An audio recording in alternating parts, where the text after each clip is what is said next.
the bat is dead. Dear blade. Harleen Quinzel. Why did you say that name? We can't save everyone in this war. It's not what we came here to do. But it's what I'm going to do.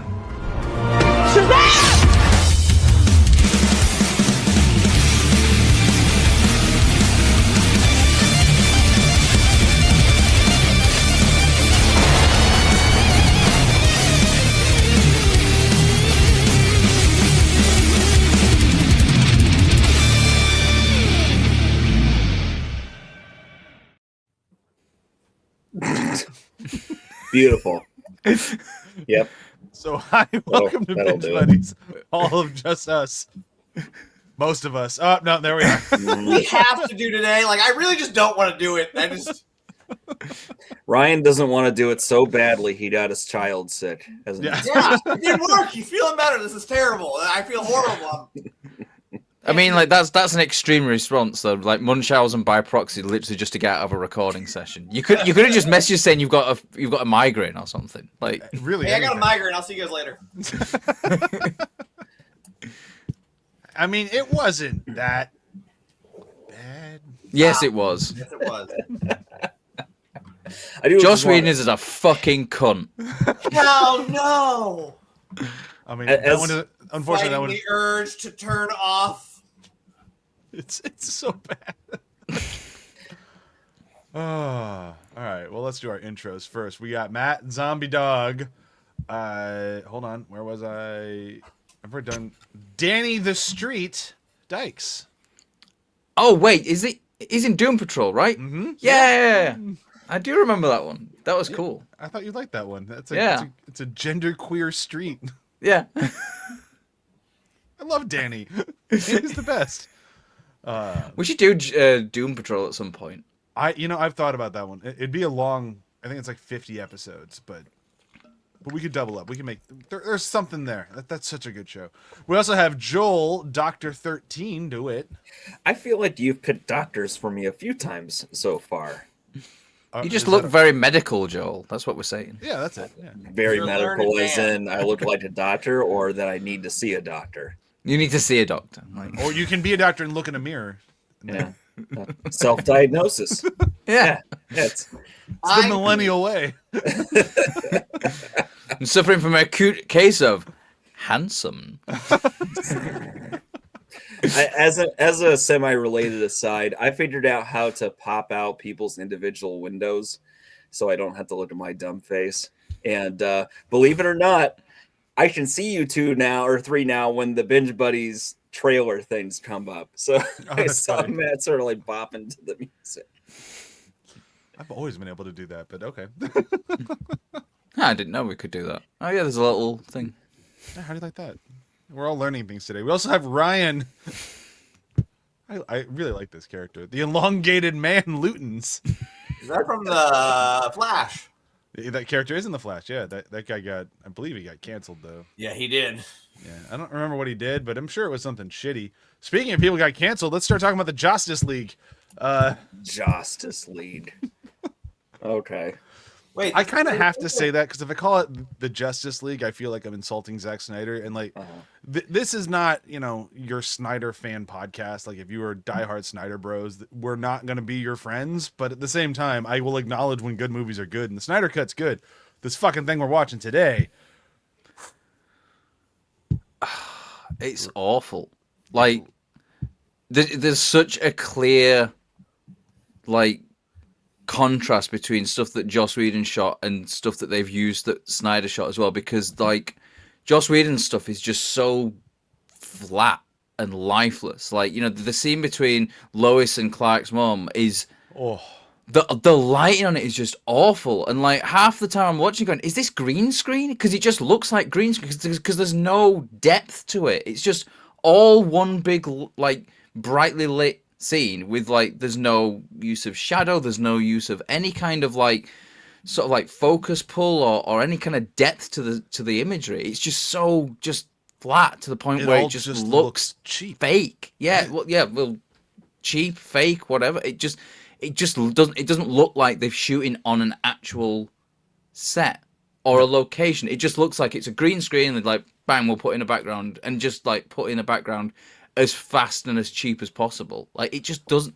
It looks awful. The whole movie. So let's watch a trailer. We're gonna talk over this thing a whole bunch again, as usual, because we don't want to get completely shut down by YouTube. I mean, like we're on YouTube. Who gives a shit, really? Like, they're not gonna pull it. They might just be like, no, you can't monetize. Yeah, well, we're not trying to. So yeah, I don't even bother with it. Well, apparently it's muted anyways. So no, I can hear. It's pretty loud, actually. No, I can't hear it at all. Did I miss this particular? I'll take that as a yes. The scene? Yeah. Yeah. What? Yeah, I did. Well, I mean, if you didn't watch this scene in the movie, then yes, you did, because this is definitely the Justice cut. Yeah, it is. All of this is. Like this is the.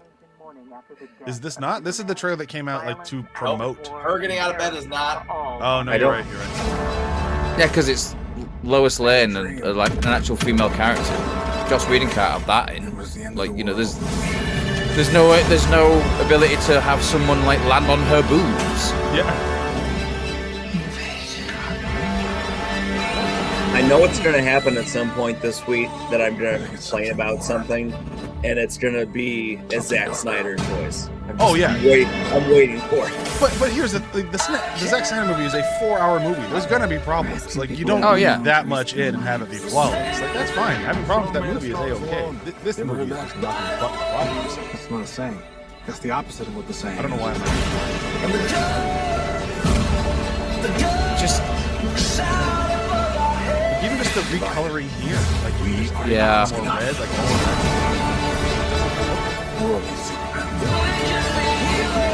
And I hate that they brought in Zack Snyder final moment. I brought you used it for something else. But Ride ain't over yet. Oh man.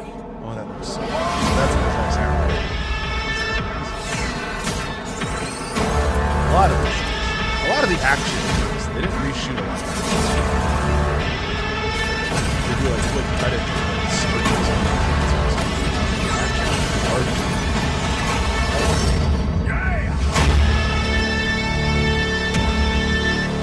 Oh, awesome! As a bat signal, that's your. Oh, sorry. I don't remember if that's a Zack Snyder moment or not. Go now. Yeah, that's what that means. It's so cool. I mean, I feel like it. Like looking at that scene, even if it isn't the Snyder Cut, I think that's been reshot as well because it's got that kind of weird sort of like flat lifelessness to it. Yeah, as well. it does. And a lot of the Ezra stuff was reshot because like Ezra, I mean, we'll get into it a lot more when we get to the Flash and probably a little bit in the Snyder Cut. Like Ezra's a piece of shit. Like we can all pretty much tell that. Put it very mildly. But they did have very good comedic timing on set. So like trying to lean into them for the Joss Whedon quips makes sense from a filmmaking standpoint. It just doesn't make me any more excited to watch them do anything. It's just I mean, they were just trying to like copy the Avengers again. It's like just this is like, I think the thing that really sabotaged the DCEU was not allowing them to just go ahead and do it. It was just constantly chasing the coattails of Marvel for the most part, with the exception of Wonder Woman being the first female-led like solo superhero film.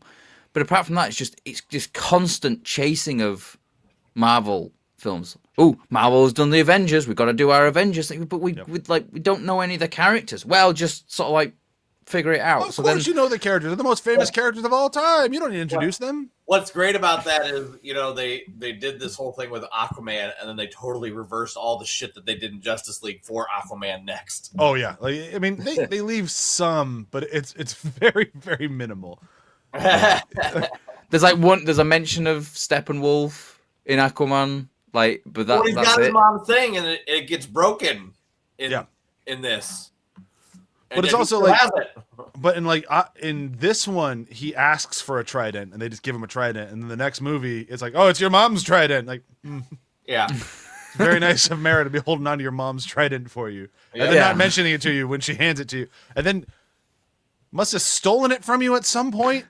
Oh, was it Because her Alona? mom has it. Yeah. Like, did he give her it back? Was it like a library card type No. situation? Do you have like a Trident card? You had to well, you can have it for like 3 days, then you've got to bring it back because we'll stamp it again if you need to keep hold of it. But Aquaman was just like 12, and Mara showed up and stole it. Give this back. So, kids, there was a store called Blockbuster before where you could rent movies and games, and I worked there for 6 years. Did you sorry. really? Sure did. I heard that it's not good, but you got a lot of movies to watch. Oh yeah. So, but kids, they used to rent video game consoles, and you would be able to rent like a Nintendo 64 for $80 for 2 nights, and that's Mom's Trident. Yep, there you go. $80 for 2 nights. I'm not sure if it was that high, but it was like X amount It was of dollars. excessive. And then you had to have. But then, if you just rent it like 5 times, you could just buy one like with that price. But you're talking about the same logic of people that go to these rent-a-center type places where they're like, "Oh, you can rent this computer for $100 a month," and like you said, if they had just saved up that money, they would own the thing. Yeah, true. Or just buy it on finance. I'm sure you can get finance deals where you pay it off over like a year. That amount of money, like we're not talking about finance. We're supposed to talk about Justice League. Justice League. A line of credit. Keep going. I'm sitting here reminiscing. How far off the base can we be as we're talking about financing video game systems? I'm looking at my quote that I hope we never get to. We'll get to it. We're not going to be in this episode very long. I can't talk about. I honestly can't, especially because we're not doing like a comparison episode because I didn't want to do that, basically because I didn't want to waste our Zack Snyder episode. But like trying to talk about this movie as like it's its own thing is difficult because it's not a good movie. Like, it's very boring.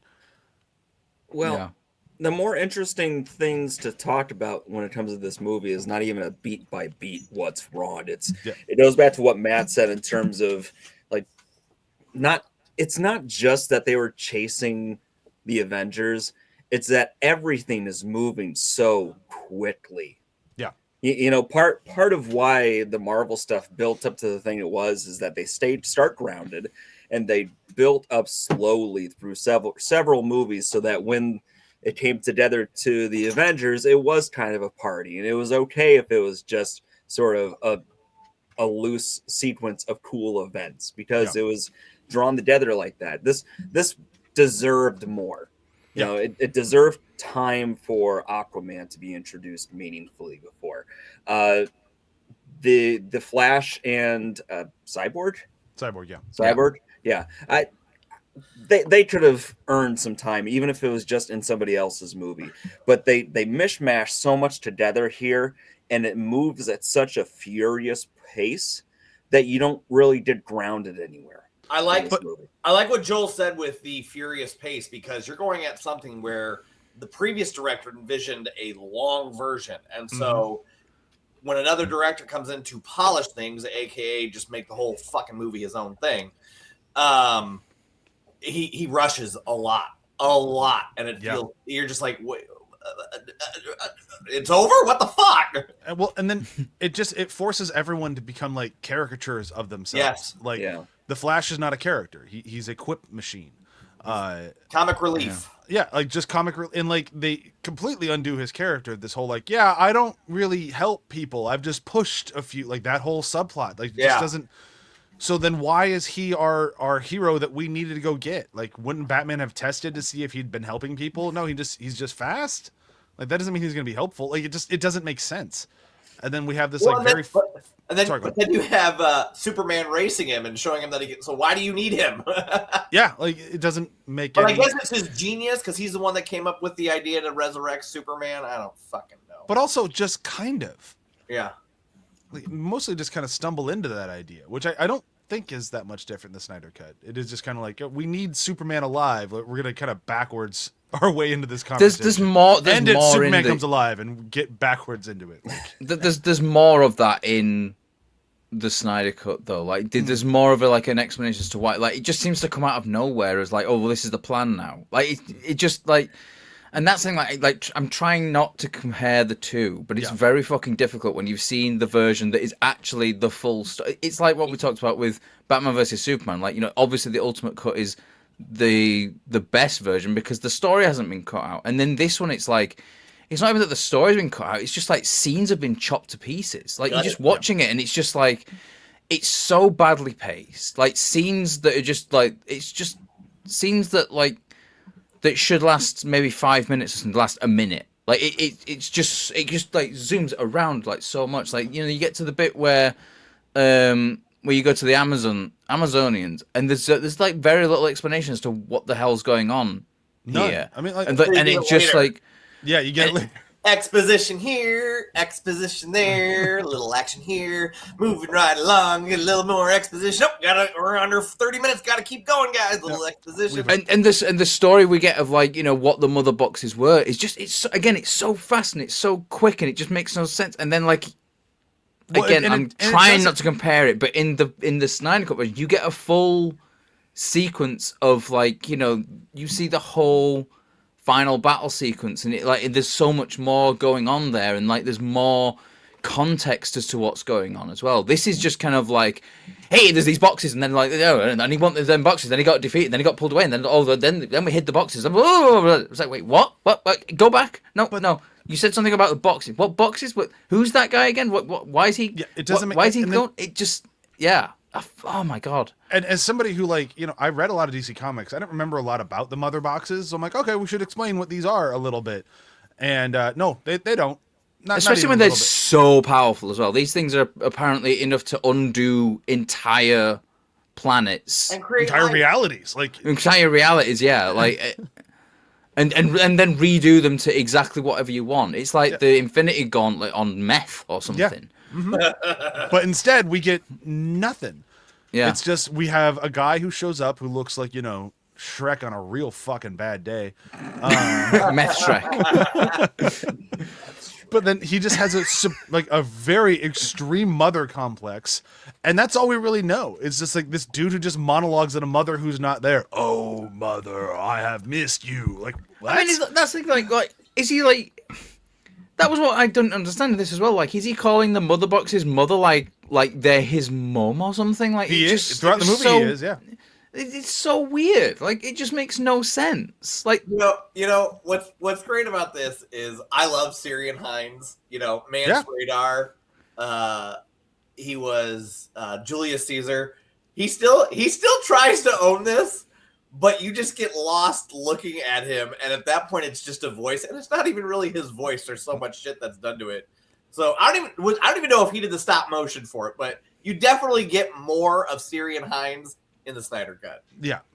Well, he's an actual character in that. Yeah, there's actual like background and characterization and stuff like that. Like, you know, and he, like his reason for being there makes so much more sense as well. Like in this one, it's just like, oh, I've just stumbled across these boxes. Here's your villain.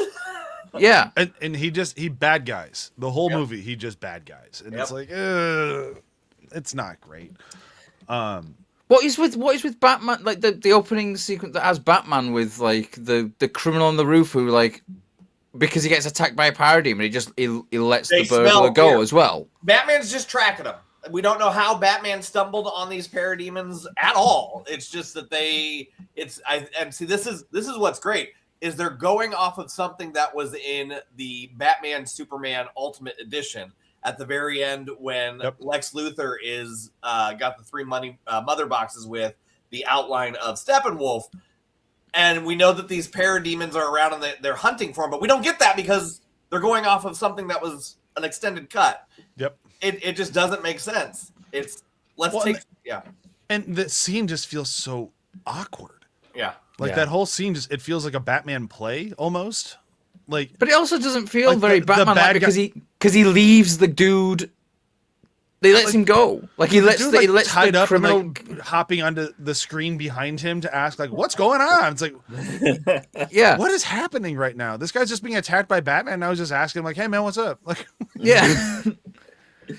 I mean, I like Hulk whatever he's, I can never pronounce his surname. I think he's a really good actor, but in this scene, it just it just feels weird. Like the whole sequence just feels weird. Like he said, he's just kind of popping around in the background, going, "Hey, what's going on, dude?" As Batman's attacking a vampire of some sort or something. It's such a shitty way, and it's such a shitty way of exposition to introduce the threat of the story. And it's not even the real threat; it's just his minions. It adds nothing to it as well. No. I've literally put one of my notes is what is with this song. I don't even remember what fucking song it was. Like that's how forgettable stuff is. I mean, it really would have done something if Zack Snyder or Josh Whedon would have shot a scene with Batman looking at the footage of the cops coming after Luthor and seeing the mother boxes. That would have been something, because then he could have been like, I feel like he could have connected dots because he's the world's greatest detective, but just to have these things be like, oh, they smell fear. Fuck you. Yeah, like that's all you get. And how do you actually figure that out? Right. Well? Like how can you figure out that something like smells fear? And then you use that to kill the bad guy. Oh, Jesus Christ. That whole ending. They smell fear. They smell fear. And then they attack. And I just looked at it. I was like, wait. What just happened? This guy isn't very powerful if he can't control his minions. This is like it made less than no sense. Did that and then they get beamed away. I'm like, honestly, like I got to the end of it and I was just like, I just want to go and watch the Snyder cut now, because like there's just something like, especially that whole end sequence, like they butchered that, like, not to spoil it too much for Joel, but when we get to there's some very similar moments in it, but just the way it's shot and the way it's like it's handled and detailed, and like the action sequence, it's so much better. The music score in this is terrible as well. Oh god, it's like, oh well, let's put the old Batman theme in that we haven't used in this comic book series whatsoever. We've not used that. We've not used the old Superman theme. Let's use it in this one as well. Where is this coming from? You're just like, what the fuck? Like, it's minor notes. It's those minor notes to get people to be like, oh, this is a Batman. This is a Superman movie. Yay! But I'm then like, that's not the themes that we've established already. You're just like, you're going back to themes that are not even in this universe. Fuck you for doing that. Fuck you. What's great is the trailer we just watched started with that piano theme that is Superman's theme. And they didn't have it at all in this movie. It's not. I mean, it's in the next one that we watch. Yes. Do you know, I was genuinely shocked that the actual Wonder Woman theme was still in the score. In this version, like I mean, just coming off of her movie, like, and she was so popular, you can't get rid of that one because people like that. And I wouldn't have been surprised if they'd have tried. Like, I wouldn't have been surprised if they'd used the Wonder Woman TV series theme or something, because they seem to be going back to these old themes instead. I've never actually checked, but I would not be surprised if that's strung in there at some point. Probably, because that's what I forget who did the music in this. It was Danny Elfman. It was Danny Elfman. Yeah, it's like Danny Elfman. That was his thing. He's like, I'm going to bring in themes from all the other movies. Just we kind of have to. Like, this whole movie just feels like, fuck. Okay, where am I shoveling shit today? Like that from everyone. Things together. And then there's things that it's just awful. I mean, they're like going back to the whole sort of thing of like, them chasing after Marvel's coats. It's like Marvel had the time. Like, Marvel knew, like, you don't just go from, like, you do a couple of films then go into a big team up. You take the time to sort of like flesh out the characters individuals. So we had 2 Iron Man films. The second one we introduced Black Widow. We had more of we had more stuff around Nick Fury in the second one as well. Like, like Iron Man sets the stage. Iron Man 2 like expands that world. You then have like an expansion with Captain America, like the first Avenger. You got the Hulk had his own film. You had Thor having his own film, and then you brought it all together. So you've done all the backstory individually, and then Warner's is like, well, we want to do a big team up film now, but you also need to introduce all these characters. So like what Zack Snyder does in his version is rightly so, it's a 4-hour film because you've got that much shit to do. You have to set up. Three of the characters in this film hadn't had their own films, I think. Yep. Yeah, because Aquaman hadn't had his own film at this point as well. So you've got 3 major members of the team. You've got to set those up. You've got to give them sort of some detailed backstory. So then, like, he did all that. They gave him a checklist of things to do, and he does all that in one film. And of course, it comes out as 4 hours on because the checklist was just insurmountable. And then they turned and said, "Oh, you got to make it 2 hours." And at that point, it's like, "Well, I'm dealing with a loss in the family. I'm out. Like, I can't deal with this. I'm done."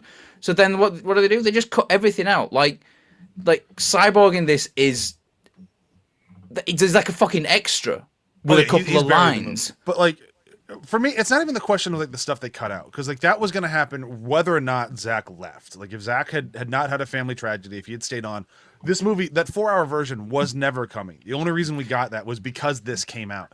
So like I don't really have a problem. But we could have maybe got like a 2 hour 45 3-hour version, but like to basically half a runtime of a film, like it's never gonna go well. It's gonna be messy. There's gonna be so much left on the cutting room floor. I get what you're saying, but for me, the problem of cutting stuff out isn't really what, like, I don't even think it's really having that worth that conversation here for this episode, because we get to see all that stuff and we'll see that in an episode down the road.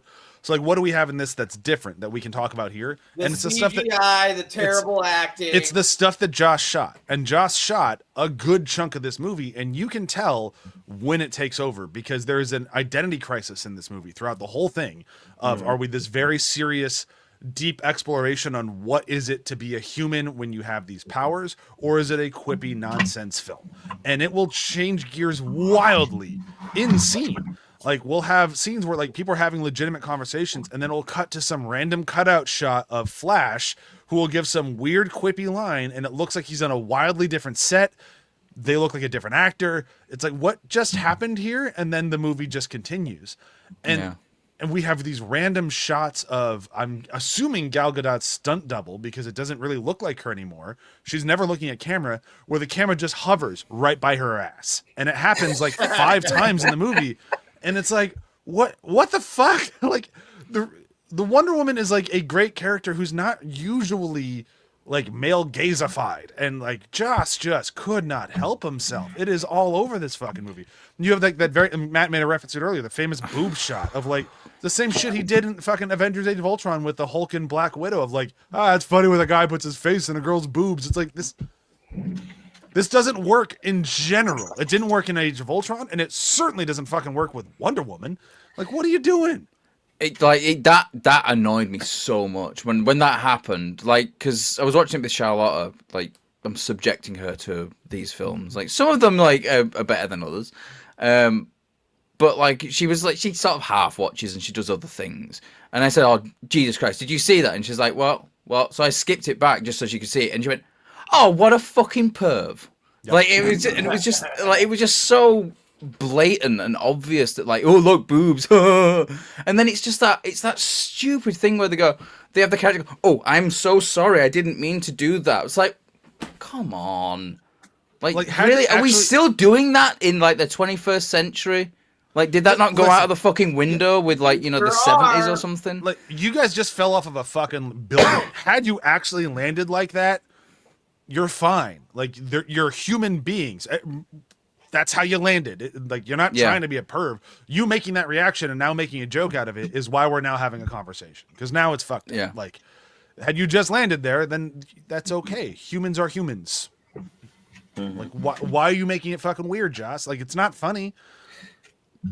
And well, it's just like it's the sense of humor of a juvenile. Like, it's literally like something that like a 15-year-old would make as a film and go, "Oh look, this is cool. Oh, look how funny this is. Oh, I'm so edgy and cool." It's like, no, you just like everyone does that. Like, everyone's done that shit before, and it was never funny. There are ways to poke fun at the idea of somebody behaving that way, but it's not played off that way. No. At all. It's played off as a sincere attempt at humor. This movie, it feels very early comic book movie. Yeah. You know, back in the time where it's like, who cares about story? We'll sort of cobble something loose together. We'll have cool action sequences and try to have some cool one-liners. Except it's really quippy, silly nonsense here, and you would at least expect a little more heaviness and darkness out of something related to Batman. Yeah. Well, especially coming off of, Batman vs Superman and now Wonder Woman.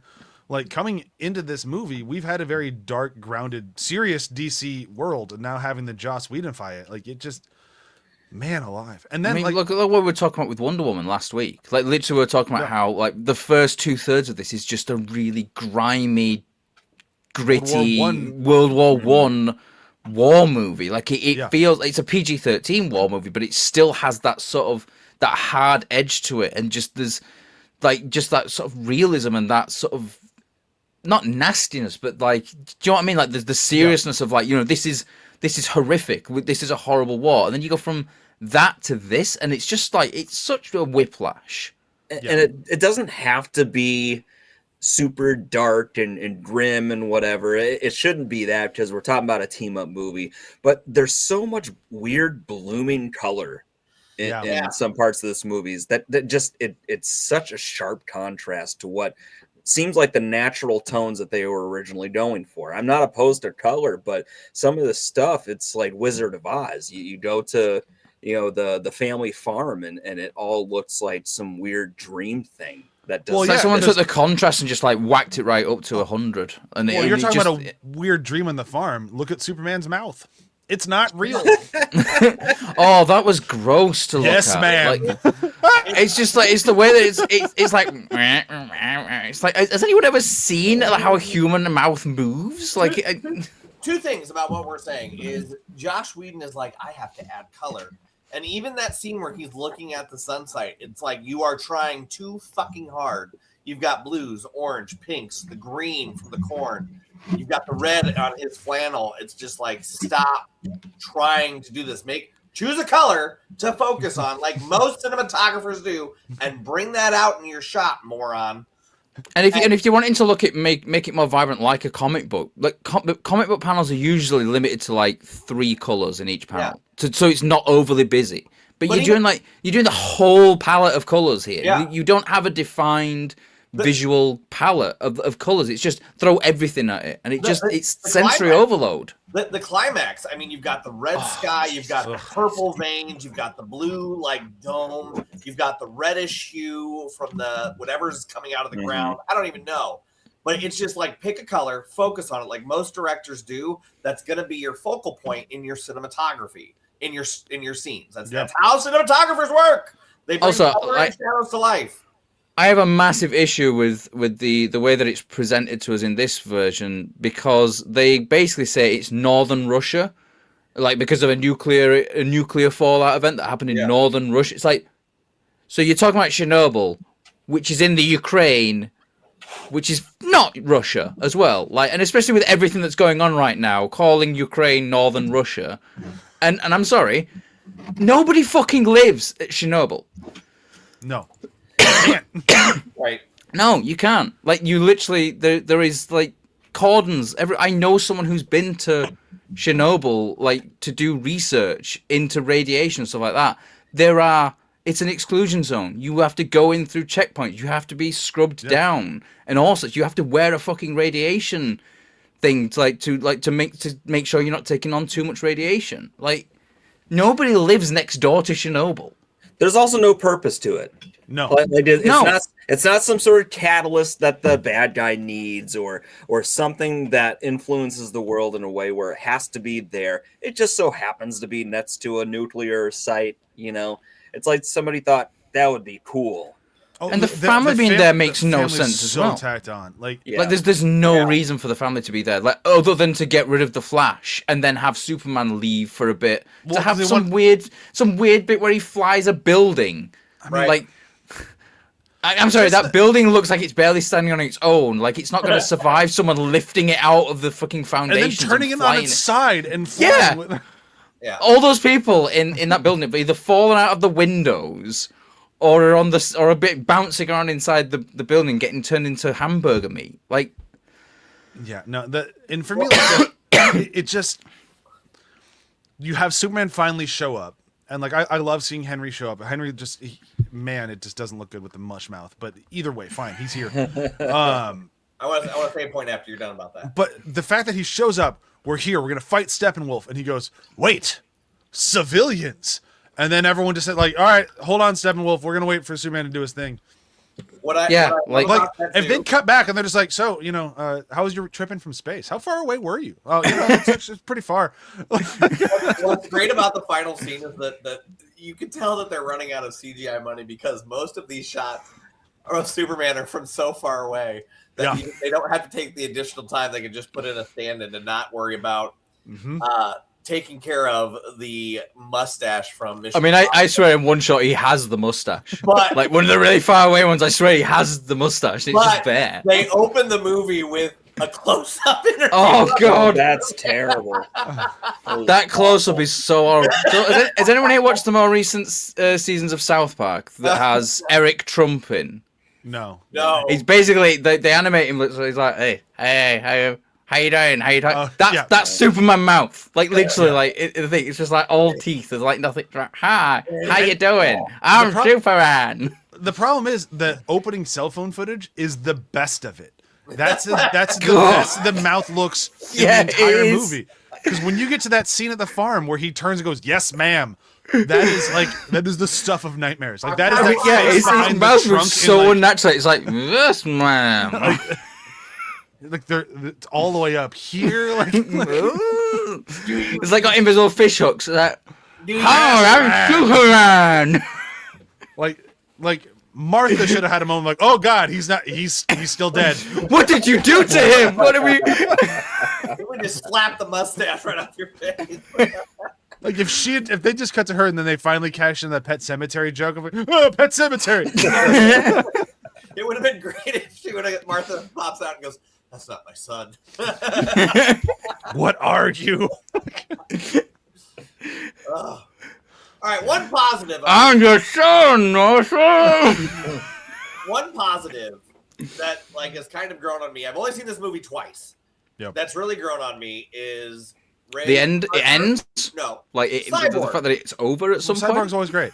Cyborg. Like that guy can act. Like that guy. Ray Fisher's great. Like he's good. Like he is on point every scene. Like as much as I'm taken out of this movie, I'm really riveted when he's talking because you believe that this man is like at first I was very taken away by the CGI, but this next time I was like, dude's probably wearing 9/4 of a green screen suit, but he's doing really well in bringing out this artificial intelligence, and it works. Yeah. So, but that's all I got. But also, from what I understand, he had the fewest reshoots. Yes.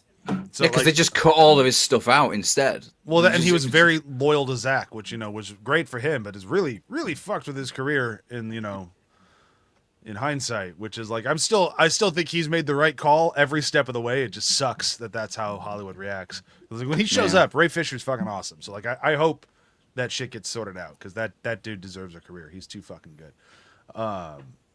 But yeah, this one is just oof.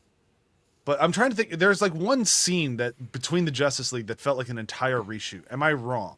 That scene where Aquaman sits on the lasso. That's all Joss. I was just right? gonna say Yeah, because that scene just doesn't feel like it fits. It also with the looks rest of the movie. again. It's got that sort of flat, like it's. At the time, I'm sort of like saying, oh, it looks. Yeah, it looks very TV, but like that's almost like an insult to TV now because like you look at some TV now, like you look at series like, God, like fucking name a series, Bosch, The Expanse, all these like sort of TV series at the moment that shoot now that have like very cinematic, like they're shot with like there's depth of field, there's use of shadow, there's lighting, there's like a actual artistry going into like the way that it's like shot and everything. This just feels like it 90s TV sitcom where it's just like put a load of bright lights on everything and just make everything look bright. It felt to me like a scene straight out of Firefly. Like if they had just like, all right, everyone from Firefly, please leave the set. We're having the Justice League come in. All right, don't move your cameras. We don't have time. All right, roll. And like that's what it felt like to me. It just kind of had the same sort of lighting and feel of like where you have your forever lights just in your rigging of like just turn lights on so we can film. Like we don't have time to set this shit. That's kind of what it felt like to me. And I know if any cinematographers are listening, and I just said like the forever lights and the rigging, they're very, very mad at me right now. But you understand what I'm saying. Key lights, I think they call them. that's also different, but it's fine. Oh, whatever. That's what it feels like. It just feels like someone's following the camera guy around with like big lights the whole time. Just like just throw up 1,000 China balls. Just light everything. All right. I said this is gonna be a shorter episode, and I'm gonna stick to that. So I think we've talked about everything. Just like I'm putting my foot down. We are ending the episode now. I am done talking about this shit. I wanted to do it at 35 minutes, and then we went to 40. So, like, is there anything else that we missed that we need to talk about? Because remember, we are going to talk about the plot when we talk about Justice. Exactly. Yeah. Zack Snyder's Justice League. Because the plot makes sense in that one. So, like, we're not going to. Yeah. But honestly, like, there's just watching this now, you just really appreciate the fact that we were able to get that version out and see it, because it is just, it's night and day difference. Yeah. Like, okay, yes, it's a long film. Like, I get the sort of the complaints, but like it's as long as it needs to be as well. Yeah. Like, when you have that much shit that you've got to deal with, you cannot do the amount of like lifting that was needed to be done in a 2-hour film. Like, does it need to be 4 hours? Maybe not. You could lose like, a bit off the back end, but at the same time, at that point, like, just we've seen the other one. Might as well just release what you're gonna release. So like, we'll get to it when we get to it. We got like 4 movies in between before we get to that one. I am looking forward to like having a good discussion about that. And like, having seen what came out now, like, I never thought I'd ever see this version as well. Like, I was just avoiding seeing it. It just, I mean, I'm glad I did to a certain extent, but mainly because it's given me like more of a. You're not glad. Be in touch with your feelings. This was a waste of 2 hours of your time. No, it was research. This is a film nerd's research. Every now and then you gotta watch some shit. But it's also like I have an even more of a sort of like appreciation for the Zack Snyder version as well, because my God, like it's basically the same basic story but done in a vastly better way, like way better. Yeah. Like, all right, let's get into quotes. And I'm gonna go first, and I think it's a Joss Whedon line, so I apologize, but I still just like this moment, and I like this moment because I just fucking love Alfred. Alfred's fantastic, and it's when they're talking about trying to get to team up with Wonder Woman, and Alfred's like, "Shall I fly over with a handwritten note? Will you be on Bruce's teammate? Check yes or no." That might be the only good line that was not in the other version. Like, I actually really liked that. But it's all delivery. Like, he nails that delivery. Like, that one is just the very, very insulting minimizing of the "shall I fly over?" Like, it's just so good. But also, you can kind of tell that Alfred's like, "Oh, I might get a holiday out of this." But yeah, that's. I apologize for pulling in a Joss line, but that one was good. And like I said, I'll call out good shit when it's there. And this was one of the few good ones. We'll go around the clock. Matt, you're up next. I mean, I think this one is also in the other version, but I just really like it. So it's at the end, and it's Clark asking. He basically asks Bruce, "How'd you get the house back from the bank?" And Bruce replies, "Just, I bought the bank." It's very Batman, very Bruce Wayne. Yeah, I like that one. All right, Joel. Barry Allen, Bruce Wayne. You said that like it explains why there's a total stranger sitting in the dark in my second favorite chair. I think that's a Zack line. It is. Yeah. It's in the Snyder cut. Yeah, it's good. That's a good one. Yeah. Yeah. Ezra's so good in the Snyder cut. It sucks that there's such a shitbag of a person. I mean, this series seems to have employed a bunch of quote unquote cult leaders. Like, you got Jared Leto and his weird cult. You got Ezra Miller. Yeah. Jeez. All right, Ryan, take it home. Best Joss'tice League quote. And it's a perfect way to wrap it up, because I'm sure it's how all our eyeballs feel. Batman gets thrown to the ground and Superman flies away, and Batman goes, "Yep, something is definitely bleeding." I think that's a Zack Snyder one as well. Yeah. Oh man. Well, we did it. We watched it, and now we never have to do it again. I can delete it from my Apple TV library because this one I'm never going back to. Does this mean that you own it? Oh yeah, I have this thing on Blu-ray. Like I bought this thing the second it came out. It was I got a Justice League movie. Of course I own it. I don't have to like these movies to own these movies. But now he can throw it away because he's got Zack Snyder's. Yeah, I mean, he, I have. He left had that, he had Stockholm syndrome. To be fair, though. I mean, I've left that Blu-ray at work to test Blu-ray players, so like I don't watch it. It's not at home anymore, and somebody might have actually stolen it from work. But I'm like, all right, that's your problem. But yes, I do own it. But no, I have my 4K Blu-ray that I got when Matt had to mail it to me because they weren't going to release it on physical in the US for a while. But I'm like, they are in the UK. Matt, help! I bought 3 copies of that thing, the steel book as well, and like I sent one to you, and I think the other one went to John. Was it? Yeah, I think John. Yeah. Yeah. It's like. Do you know the postage on that cost me more than the fucking discs themselves? It was ridiculous. When I got there, I was like, wait a minute, I'm spending the same amount on postage as what I paid for one of these fuckers. Well, we appreciated it because that was one of those like, as a comic book fan, like that was like Christmas. That movie is just so. I'm so excited to get to it when we get to it because it's just so fucking cool. But we got to get through some good ones. One real bad one, but then we'll get to it. one more real shitty movie coming up, but that's okay because we got through this one. If we can get through this one, we can get through that one, right? Oh, I don't know. I haven't seen it. my son is. We're reading these origin stories from the library about villains, and he wanted to do Cheetah. I'm like, I can show you a clip, bud, but I don't want to. But I did, and I go, this is what bad graphics look like. He goes, what's a graphic? I'm like, just watch the movie. It's just so bad. But I will always go back to there's one of those like Ryan George pitch meetings where he makes a joke about like, because she asked to just become an apex predator. That's all she says. And the guy's like, oh, so she could have been a killer whale? And he's like, well, that would have been as interesting. Oh, I wholeheartedly disagree. Yeah. That would be funny though if she just turns into a killer whale on land and just. Yeah. It's a Kristen Wiig whale. I'm a beast whale. I'm not getting you. Can you come closer so you can get in my mouth? Just like a seal, like a giant seal, just like just crushing buildings. I'm coming. That would be better than the cheetah we get in '84. Holy fuck. That is. Whew. But next week's good. We got Aquaman next week. Aquaman's a lot of fun to talk about, so we'll have a lot of fun next week. This is gonna be the next one's gonna be my first thumbs up. Aquaman's good. I love Aquaman. All right, so tune in next week when we talk about one we like before we start talking about '84, which we're not gonna like. That's not for a few weeks though. That's it's our next recording session. It goes. I think it's our next recording session. When our next episode, we have I think Shazam is first. Yeah. No, we have Shazam, then Birds of Prey. Oh yeah, so we do have to. Yeah, we got Shazam and Birds of Prey, then '84. So we got a ways till '84. I think we do '84 and Snyder Cut in the same weekend.